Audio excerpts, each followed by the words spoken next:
कैदियों ने कैद खाने में नंगा नाच मचा दिया था जब उनको जिंदगी में पहली बार ज्योमेट्री बॉक्स मिला। इनको समझ नहीं आया कि इसका करना क्या है। उसमें से प्रकार निकाल के बोतल के ढक्कन में छेद कर रहे हैं, फिर उसके अंदर से पानी पी रहे हैं। आधे बच्चों को पल्ले ही नहीं पड़ रहा है कि ये दो मुंह वाले प्रकार का करना क्या है, तो वो बैठ के उसकी स्ट्रेचिंग खोल रहे हैं। कुछ गांव के लौंडों ने मिलके तो हथियार वगैरह बना लिए थे। ये देख, ये अपने को यहाँ से हुक पकड़ना है, उसके बाद तुम जैसे खींच के इसको छोड़। हाँ, हमारे स्कूल में आसपास के गांव से भी बच्चे आते थे। मेरे को बहुत बढ़िया लगते यार ये बच्चे। इनको तुम इनके बैग से ही पहचान सकते हो कि ये तो गांव से, क्योंकि इनके बैग की सबसे आगे वाली जेब में से हमेशा तेल टपकता रहता है। ये लोग लंच के नाम पे एक अचार की चीर और 3 पराठे भर के लाते थे स्टील के डब्बे में, जो रोज लीक कर रहा है। और ये लोग रोज अचार कैसे खा ले रहे हैं। ये लोग स्कूल की बस में ही आते थे, जिसका ड्राइवर था अब्दुल और कंडक्टर रफीक। अब्दुल और रफीक मिलके बसें ड्रिफ्ट करवा देते थे। जान दो, चलो उतर जाओ, आ गया स्कूल। रफीक की स्पेशलिटी थी कि जहाँ से बस निकल ही नहीं सकती वहाँ से भी निकलवा देता था। हाँ, आंदो आएगी, निकलेगी। इतनी जगह में तो 4 बसें पार्क हो जाएंगी। हाँ, जान दो। बस। अब्दुल और रफीक बहुत डेडिकेशन के साथ काम करते थे। बारिश में गांव में बाढ़ आ गई है, गांव वाले बेचारे घर से बाहर नहीं निकल पा रहे हैं। बच्चों ने स्कूल की ड्रेस पहनी थी, वो वापस से खोल दी कि ऐसे मौसम में तो कहाँ ही जा पा रहे स्कूल। इधर अब्दुल और रफीक बस लेके आ गए बाढ़ में। आराम से निकलेगी, आराम से चलने दो। इतनी मेहनत करके जब ये सब स्कूल पहुंच रहे तो पता चल रहा है कि बाढ़ के कारण स्कूल ही बंद है। मेरे को बहुत पसंद है ये बच्चे, क्योंकि ये पढ़ाई को ज्यादा सीरियसली लेते ही नहीं है। ये लोग सारे सब्जेक्ट की एक ही कॉपी बना रहे हैं। टीचर ने कवर चढ़ाने का बोला तो न्यूज़पेपर में लपेट के लिया रहे कॉपी को। ये लो, चाय के कप के निशान दिख रहे यार उस पे। बेटा पेपर तो ढंग का लपेट के लाते। 120 पन्ने की कॉपी में 5 पार्टीशन कर रखे इन्होंने अलग अलग सब्जेक्ट के, और उसमें भी छोटा लिख रहे ताकि कॉपी नहीं भराए।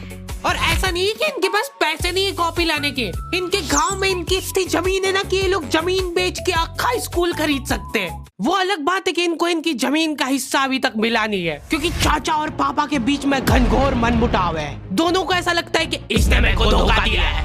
धोखेबाज, साथ में मत बोल। देख, मैं यहाँ पे फालतू बात करने नहीं आया हूँ, बात एकदम क्लियर है। मेरे को मिलनी चाहिए पूरी प्रॉपर्टी।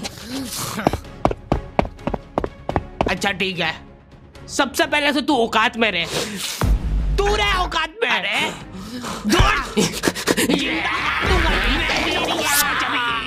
नहीं, दूर, अभी चालू नहीं हुआ है। इनकी बहन दोनों भाइयों का समझौता करने के लिए रेफरी बनी है। एक दूसरे को माँ बहन की गालियां देने के बाद वहीं पे उनको सॉरी बोल दे रहे हैं। सॉरी, क्योंकि दोनों के रिश्ते सेम ही पड़ते हैं।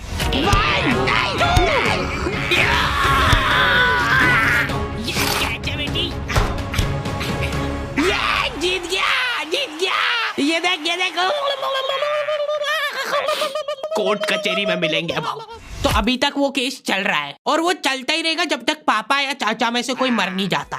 हमारी क्लास के बच्चे बहुत बतौकड़े थे, इनके मुंह का थूक खत्म हो जाता था बोल बोल के। अरे देखो, मैंने व्हाट्सएप स्टेटस डाला था उसका हाथ पकड़ के। अब उसको ऐसा लगा कि मेरा स्टेटस सबको दिखता है, पर मैंने सेटिंग्स में जाके स्टेटस सिर्फ उसको विजिबल कर रखा था। लॉन्डो से कुछ भी शेयर करना बहुत रिस्की काम होता है। मेरे को तो अच्छी लगती है यार कंचन। तुमने सिर्फ बोला है कि ये अच्छी लगती है, इधर लॉन्डो ने अफवाह फैलानी चालू कर दी। सर, उसको आंख उठा के मत देखना, भाई की बंदी है। जब भी वो पास से निकल रही है मत करो यार ये हरकत। वो इंटरेस्टेड होगी भी तो भाग जाएगी तुम्हारी हरकतों की वजह से। इतनी ज्यादा बकलोली सहन करने के बाद हमारे क्लास टीचर ने सोचा कि इनका सेटिंग अरेंजमेंट चेंज कर देते हैं। एक लड़का और एक लड़की बैठाएंगे, फिर देखते कैसे बात करते हैं ये। मेरे दोस्तों के पास जो लड़कियां बैठी वो बीच में बैग रख ले रही है ताकि गलती से भी ये दरिंदा उससे टच नहीं हो जाए। इनका तो फिर भी ठीक था, मेरी किस्मत तो बिल्कुल ही घटिया थी। जब तक मेरा नंबर आया लड़कियां ही खत्म हो गई हमारी क्लास की। अच्छा ठीक है, तुम अकेले बैठ जाओ। तो अब सभी बच्चों को फर्स्ट पीरियड तो मजबूरन ऐसे ही बैठना पड़ता था, लेकिन जैसे ही सेकंड पीरियड लगता था इस टीचर की क्लास के बाहर जाने में और अगले टीचर की क्लास में आने में 30 सेकंड मिलते थे हमको। उस 30 सेकंड में सब लोग अपने अपने झोले उठा के दौड़ रहे इधर उधर।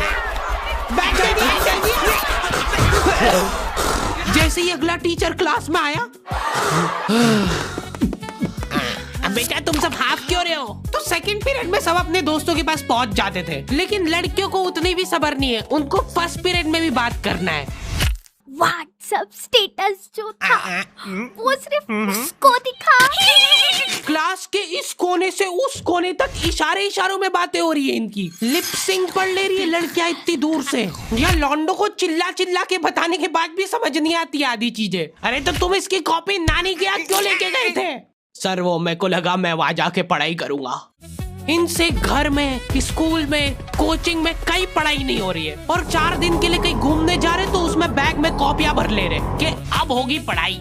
वो भी दूसरे की कॉपी मांग के ले जा रहे हैं। वहां जाके सिर्फ कॉपी निकाल के सामने रख दी सबके, ताकि नानी के घर पे तुम्हारा एकदम रोला जम जाए कि लड़का दुनिया इधर से उधर हो जाए पर पढ़ाई नहीं छोड़ता है। लड़का दूसरे की कॉपी मांग के लाया है अपनी कॉपी कंप्लीट करने के लिए, जबकि स्कूल डेली जा रहा है अपना लड़का, फिर भी कॉपी इनकम्प्लीट रह जा रही है। और बात ये कि वहां जाके भी इनसे कॉपी कंप्लीट हुई नहीं है, उल्टा वहां निकाल के रख दी थी और भूल के आ गए कॉपी।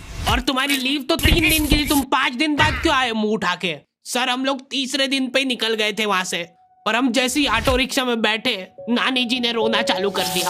अब जैसे जैसे ऑटो दूर जा रहा था मेरी नानी जी जोर से रोने लग रहे थे।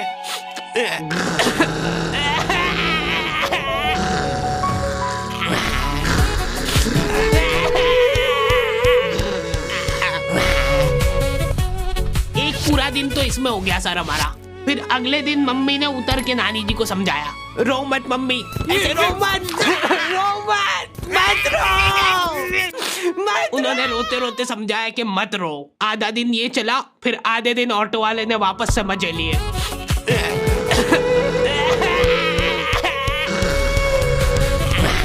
हाँ, बहुत हरामखोर टाइप बच्चे आते थे हमारे स्कूल में। हमारी क्लास के कुछ बच्चों को जने क्या चुल मची कि स्कूल में फोन ले जाते हैं और वॉशरूम में जाके वो फोन में गाने चला के झुंड बना के नाच रहे हैं।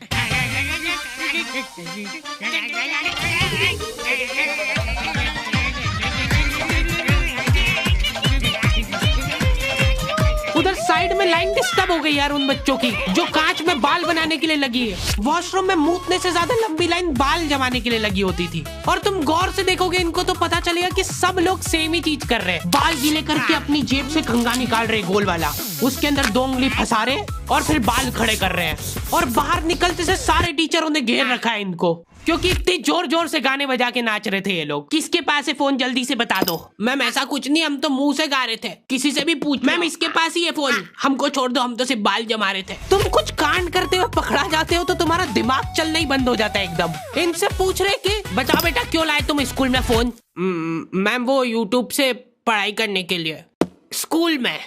हाँ, हमारे स्कूल में सबसे बड़ी टॉप की सजा होती थी सस्पेंड करना। और मेरे को पता नहीं क्यों बहुत बढ़िया लगती थी ये सजा। ना तुमको स्कूल वालों को लीव लिख के देना है, ना स्कूल वाले तुमसे पूछेंगे कि तुम कहाँ गए थे। रिटायरमेंट वाली लाइफ जी रहे हो तुम स्कूल में। उसके मम्मी पापा को बुला के वो फोन भी दे दिया और उसको सस्पेंड कर दिया।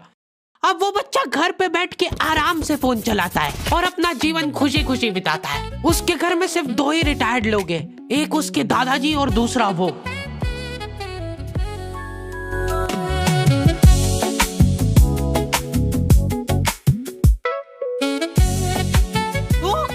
तो दी एंड हो चुका है। आई होप तुम लोगों को ये वीडियो पसंद आई होगी और अगर नहीं आई है तो क्यों देखी। हरी भाई कम से कम 1 घंटे की वीडियो बनाया करो। वीडियो कब चालू होती कब खत्म होती पता ही नहीं लगता है। बात ठीक है, पर ये एनिमेशन बनवाते बनवाते मेरी जेब भी कब खाली हो जाती है वो पता नहीं लगता है मेरे को। इसीलिए ये वाली वीडियो के लिए हम लोग एम रख रहे हैं सिर्फ 15,000 कमेंट का। जो भी वीडियो डालने के 1 घंटे के अंदर कमेंट करेगा उन सबको मैं पर्सनली रिप्लाई करूंगा बैठ के। बस सब हो गया है, वीडियो वगैरह सब बन गई है, मैं बैठ के यही काम करूंगा। और अगर तुम लोग ये कंप्लीट नहीं कर पाए तो मैं समझ जाऊंगा कि तुम में वो पहले वाली बात नहीं रही। मिलते हैं नेक्स्ट वीडियो में।